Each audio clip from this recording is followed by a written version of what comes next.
One,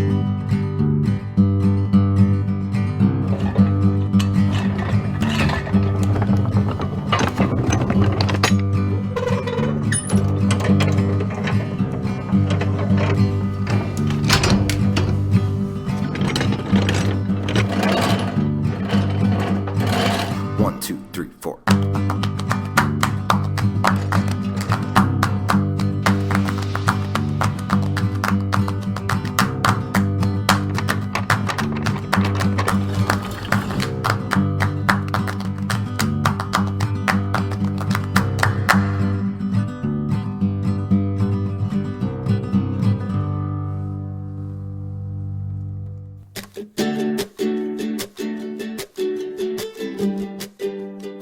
Well, I'm Maxwell. I'm a retired professor of electrical engineering.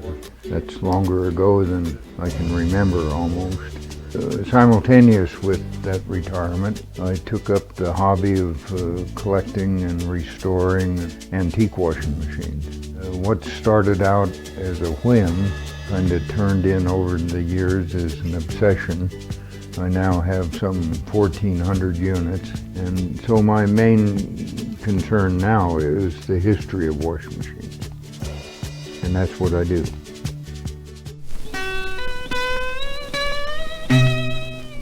The first step in the development of the washing machine came right when people started to wash their clothes, and they would use either just their hands, their feet, or simple sticks, rocks, and stone, and beat the clothes with those very simplest of tools. They would also just use the clothes themselves to flail against a rock for cleaning. And that method of washing is the way that most people on this planet still do washing.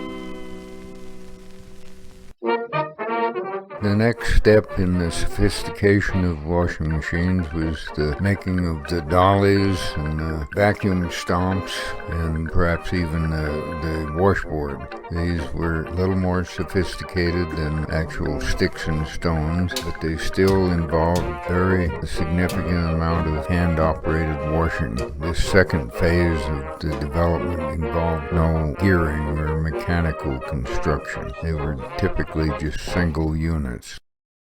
The next phase, the third phase I call it, in the development of the washing machine involved putting gearing and levers and so on. It kind of coincided with the Industrial Revolution, where people were actually making more mechanical kinds of things, and these involved gears and levers, as I say, and they adapted the vacuum washer and the dolly to be agitation units for these machines. And typically the machines, and we're talking late 1700s, early 1800s, you could gain more mechanical advantage and ease in operation with gears and pulleys and flywheels and so on. The fourth major step in the evolution of the washing machine involved application of power sources to these machines with flywheels and pulleys and so on. It's debatable which came first, but people would run these with internal combustion engines, steam engines, electric motors, and so on. And now here's where we started to really ease the effort in doing washing machines with the application of external power sources. In 1937, Bendix introduced the automatic washing machine. Now the lady could put the clothes in the machine, punch a button or turn a dial, and come back perhaps in an hour, and the laundry would be washed and spin dried and ready to hang on the line or put into a dryer. I'd like to do a little bit more with your education. I'd like to teach you how to sex a washing machine. In general, you should refer to a washing machine as she, like a battleship. Well, most all washing machines are female, and I only have 2 washing machines in my museum that are male, and this is one of them. And I'd like to introduce you to him. You can add to your resume that you indeed know how to fix a washing machine. Okay, day one was when we retired. We bought a motor home and we headed toward Maine just to have lobster on the East Coast. And by the time we got to Iowa with that motor home, we stopped for lunch by what turned out to be a farm auction. It was at their auction. My aunt said to Lee, you can have anything that you want. And he picked out this old washing machine. That's the very first one that he got. I seen this old Maytag, looked pretty neat, and I said, well, I'd like to have that. So I raised my hand, and sure enough, I got it. We had to put it up on top of the motorhome, a 200-pound thing. And as it turned out, by the time we got to Maine, I had 4 machines up there. And Barbara kept complaining, we're going to cave in the roof. Well, then I had to buy a trailer. By the time we got back to Iowa, I had overloaded that trailer, bent the springs, blew out the tires, and had to buy another trailer, a bigger one. The trailer got bigger and bigger, didn't it? We started out with a fairly small one. And we got home with 13 machines, and that started everything. And that's when he really honed in on washing machines. He became an addict. They may take 2 days to make it to the border of Colorado. I mean, they enjoyed it a lot more than what we do today. You know, we hop on I-70 and try to road trip overnight kind of thing. Years following, we'd take a motorhome trip with a big trailer, and we'd go just everywhere, wander aimlessly hunting for washing machines.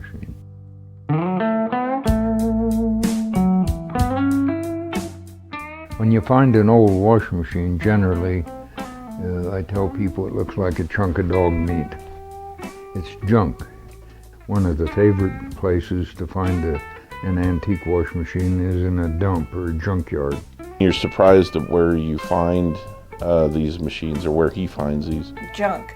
Just he'd have a box full of just looked like wood. And one time we were crossing into Canada, and this lady, she made me put in writing I would not leave this junk in Canada.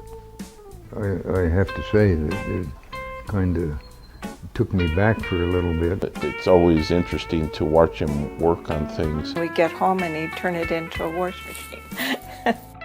What I delight in doing is taking this junk and making it into a piece of history that people will look at.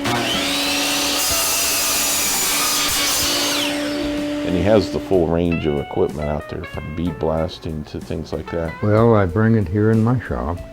I set it on a rotating table. I tear it completely apart. Every last screw, everything comes apart. They're full of decades-old grease. So what I do with these cast iron parts, I'll throw them in my wood-burning stove and get them red hot, burn the grease out. And then sand the wood, and then after all the stuff is cleaned up, then I repaint it, I oil the wood, and put it back together. And if he doesn't know how to do something, he'll research it and figure out what's an easy way to do it. Like I say, it's become an obsession. I do it now full-time, all the time. Used to, I'd spend 10 hours a day, 7 days a week. But I'm not that speedy anymore. And as folks would come around, I'd collar them. I said, I've got a hobby back here. You want to see it? And, well, pretty soon it became so popular that I didn't have time to show them. So I set up the idea of tours. When I give a tour, I kind of expect folks to pay attention. Is that fair enough? Oh, yeah. Okay. Well, that's, and I'll give you a quiz now and then. Let's start with one. How do you pronounce F O-L-K. How do you pronounce the white of an egg? See, I'm in deep, deep trouble. Since when is the white the yolk? I want to see all the different types of washing machines on this tour, you know, from the old ones to modern day. I can't imagine how there would be that many different varieties. Well, one of the first things that folks ask me, why washing machines? And everyone needs a hobby. And so I looked around. I'm not a good fisherman. I don't play golf. And I detest bungee jumping. So I picked washing machine. I expect to see on this a lot of different types of washing machines. During the summertime, I probably give an average of 4 or 5 tours a week, but they're all scheduled. A tour that used to take 10 minutes now takes full 2 hours. I like to have fun with it. I like to use little anecdotes and humorous things. You know where Chubby Checker got the twist? These are 1930s apartment-sized machines. By the way, this is a girl, this is a boy.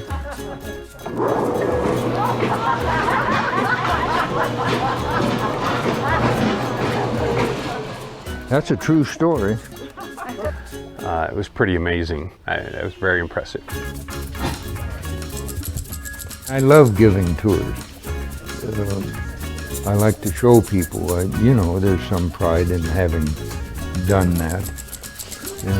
But I love to show people the unexpected, because when you go in there, it is somewhat unexpected to see that whole mass of wash machines. The knowledge in the collection are fantastic, and he called it a hobby.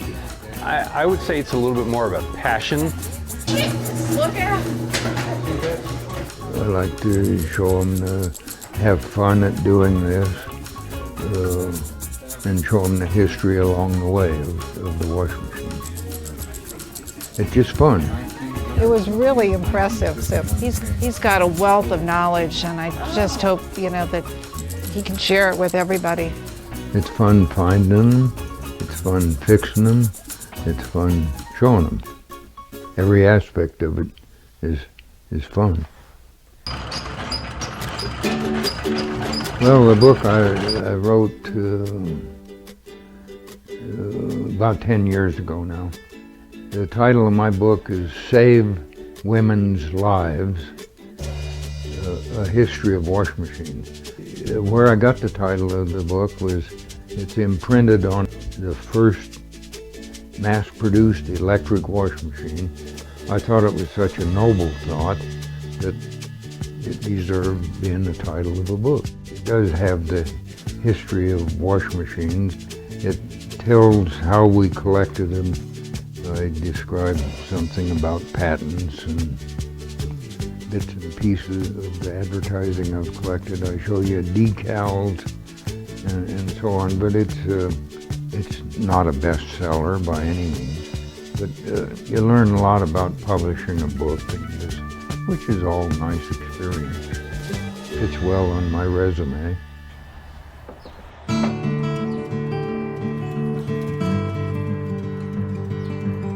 To be a washing machine collector, you got to have 3 attributes, and one is the space. You need to be insane to do this.